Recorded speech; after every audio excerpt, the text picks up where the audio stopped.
सही तरीका है कि किसानों को उसकी फसल का उचित दाम मिले और फिर अंत में कि बदलाव 4-5 साल में कैसे दिखेगा, क्या होगा? हमारे सामने पिछले एक साल में 4 फसलों का उदाहरण आया है बाजार में खुले आने पर। जी। सबसे पहला उदाहरण मुजफ्फरनगर के गुड़ की मंडी का है। एक तरफ मंडी में किसान लाके बेच रहा था, एक तरफ वो व्यापारी किसान के घर में जा खरीद रहे थे, वो 100 रुपए कुंटल ज्यादा देके खरीद रहे थे। दूसरा उदाहरण हमारे सामने सरसों का है।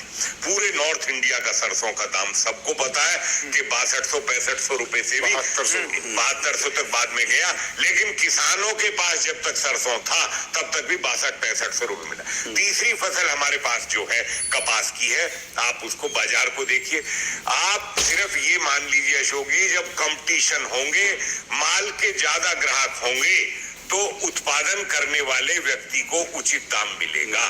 ये निश्चित रूप से बाजार का हमेशा रहा है और बाजार में अगर किसानों को इस तरीके से नहीं करेंगे खड़ा तो उसका शोषण हुआ है, अब नहीं होना चाहिए।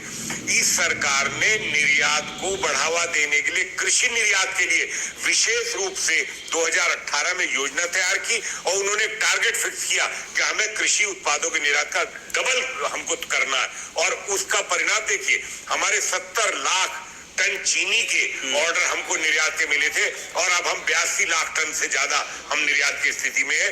गेहूं के निर्यात की स्थिति 2 तरीके से थी कि फसल आई, निर्यात की डिमांड हुई, ये बाजार है इंटरनेशनल, लेकिन सरकार ने इसलिए निर्यात को थोड़ा रोका कि बाजार में उपभोक्ता भी है और बाजार में दाम जो किसान तो बेच चुका, किसान तो बेच चुका अपना।